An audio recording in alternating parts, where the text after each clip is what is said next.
It's all falling apart here. I can't believe what's happening. How strange. Such a little thing.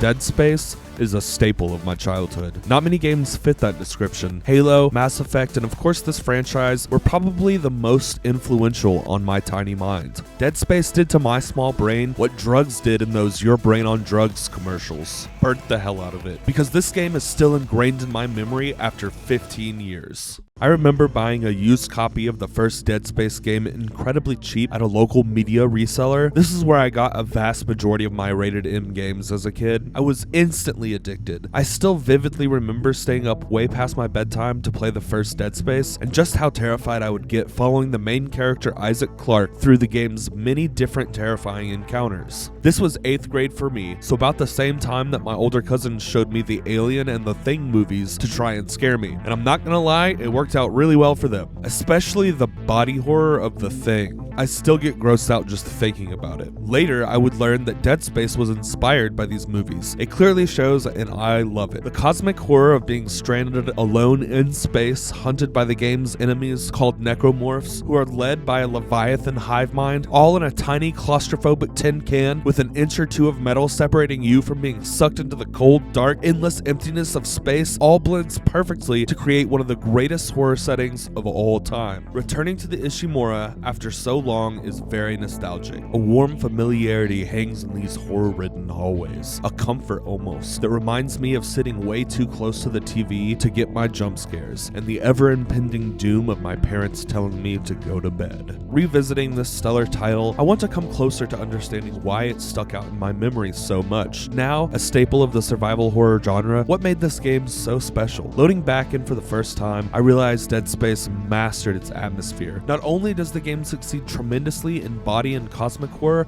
but they even threw in some psychological horror. The fact that they were able to touch on so many cornerstones of all of these different genres and subgenres is really impressive and makes for some incredible gameplay. There's even something inherently scary about massive industrial equipment, and not in the existential, we need to seize the means of production kind of scary, but a more visceral or guttural fear that industrial equipment would simply pass through the human body like a hot knife through butter, incapable of even understanding the destruction that was caused. The story of Dead Space follows our main character Isaac Clarke as he embarks on a rescue mission to the USG Ishimura, an industrial mining ship and the oldest in its corporate fleet. Isaac's girlfriend Nicole was stranded on the vessel by some unknown emergency, and the Ishimura has gone radio silent. Isaac volunteered to go on this search and rescue mission to try and save Nicole. Immediately on arrival, the crew crash lands on the mining ship and becomes stranded. Very quickly, they learn the true reason the Ishimura comms have gone dark. An alien species that infects and morphs life into its own horrific mutations has completely taken over both the ship and its crew. The main story consists of 12 missions following Isaac Clarke as he tries to fight his way out of some of the most horrific scenarios imaginable. The story is pretty simple but works perfectly for the setting. While clearly borrowing a ton from the Alien franchise, getting to experience this plot yourself while playing the main character Isaac is a fantastic video game experience. Each mission consists of Isaac fighting tooth and nail to get the Ishimura operational enough for escape. Each mission has a spectacular set-piece puzzle or boss fight, making each one feel more unique. Dead Space is brilliant at introducing themes or concepts and then delivering a satisfying progression or conclusion to those ideas, in both its story elements and gameplay mechanics. A great example of this is these absolutely terrifying tentacle attacks.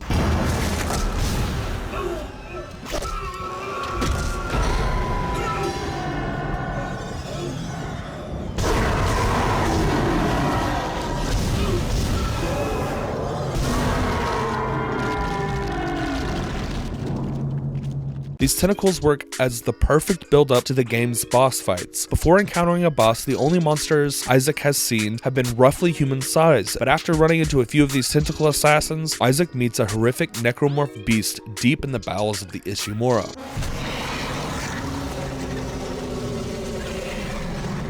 The game tells you very early on that one of the first afflictions to hit the passengers of the Ishimura was hallucinations. Then Isaac slowly starts having hallucinations himself, showing the player that they can't even trust what's been put on the screen. Is Nicole still alive? Creating this uncertainty in the player's mind adds a massive layer of psychological terror to the already pretty horrific situation. You are constantly questioning what is real. After realizing this, I started trying to look for clues or giveaways as to whether something was a hallucination or not.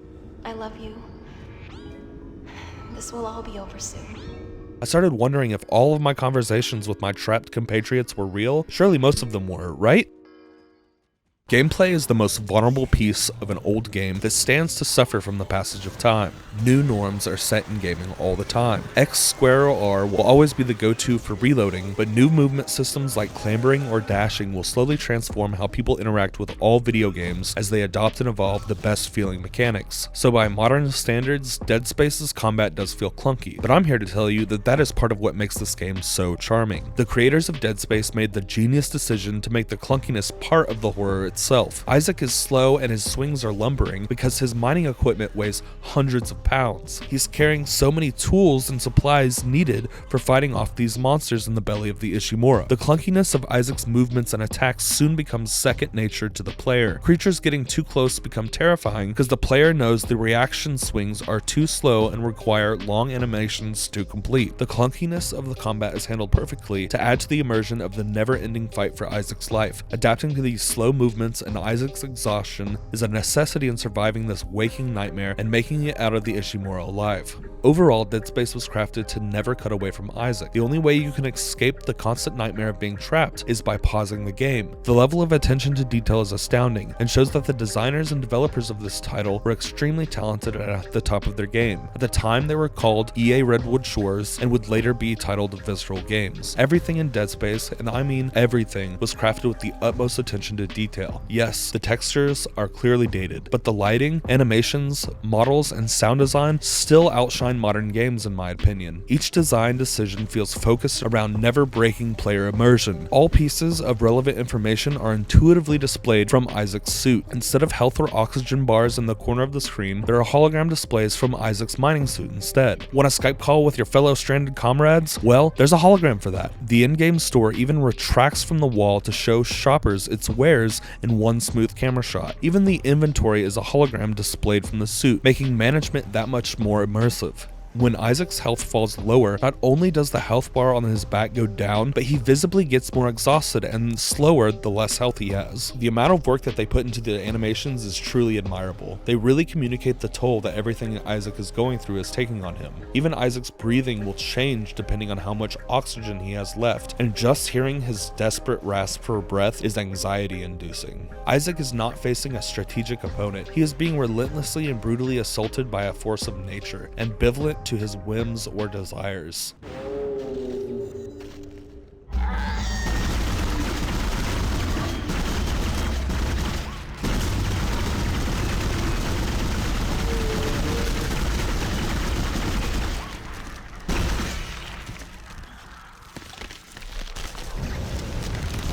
The necromorphs of Dead Space are different from most other zombie types because they do not die from shots to the head. The best way to kill these monsters is by delimbing them. When you realize that the entire gameplay loop revolves around dismemberment, the true body horror of this entire scenario strikes you. The alien invader takes over a body so entirely that the only way to stop its avatars is to cut off all of their limbs. This one decision is pivotal to the timelessness of Dead Space's combat. Embracing the clunkiness of older gen hardware and giving necromorphs a zombie twist results in a combat system that still feels fresh to this day. And what's a good combat system without some gory death animations?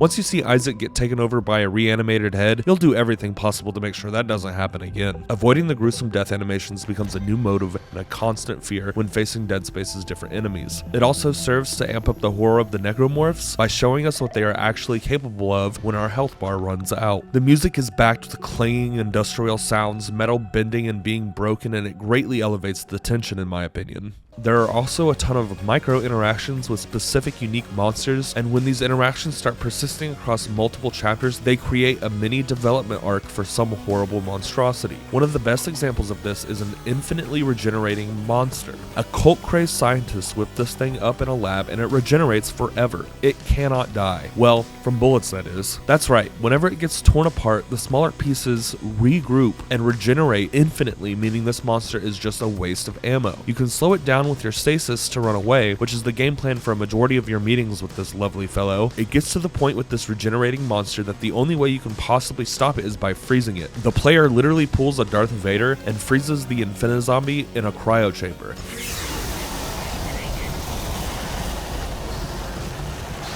And I guess we're just hoping Homeboy doesn't thaw out, because infinitely regenerating alien monsters is not something I can handle on a day-to-day basis. And oh boy, wouldn't you know it, the game wants to torture you with yet another one of these regenerating beasts. Luckily this time you can kill it with fire. Rocket engine fire.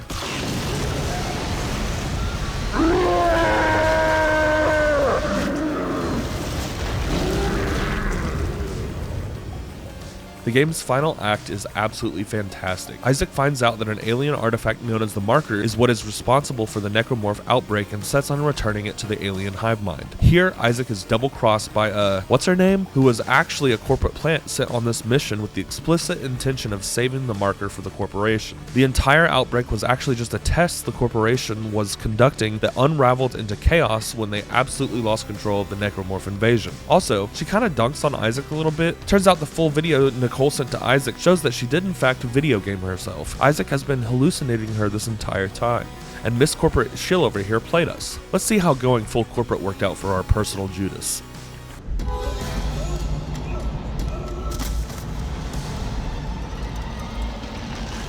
Oh my god!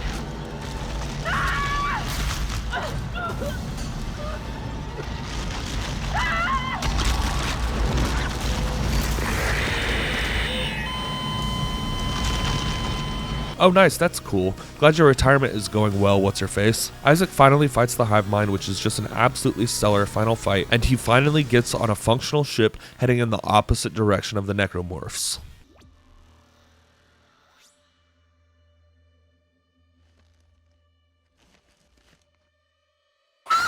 Giving 12-year-old me a copy of the movie Aliens in video game form blew my tiny mind away. I feel this game rightly deserves its place in my memory as one of my favorite video games of all time. I barely felt the age at all because every element of gameplay, mission design, and art style was dedicated to immersing the player into the character Isaac Clarke and his struggle to escape the USG Ishimura. Dead Space is a horror classic that always keeps you on the edge of your seat in fear and anticipation, while also delivering on those feelings with some of the most brutal body, psychological, and cosmic Lovecraftian horror in a video game ever. It still feels like a AAA title after 15 years, which is wildly impressive. So more than anything, I wanted to give this game a 10 out of 10, but it has some pretty major glitches. I encountered 2 game-breaking bugs that required abandoning saves and going back to older ones. Thankfully, I keep a lot of save options now that I'm older, but if I was younger, I could see these bugs wiping out an entire playthrough. So because of some serious technical issues on the PC port, I'm giving Dead Space a 9 out of 10. It is a true classic. If you haven't tried this game out, I overwhelmingly recommend that you do. It took me about 12 hours to complete on medium, and it's usually on sale pretty cheap. There's a ton of stuff that I didn't get to talk about for the sake of time, so consider adding it to your list. For all of those who have enjoyed this fantastic game, let me know your opinion down in the comments below. If you are still watching right now, I literally can't thank you enough. There's so much content out there, and the fact that you would share some of your time watching my videos means the world to me. This was absolutely a passion project for me because I love the Dead Space games so much growing up. If you would be interested in seeing me review the new Dead Space Remake, let me know, and maybe I'll give it a shot. Sorry if this video is an absolute mess.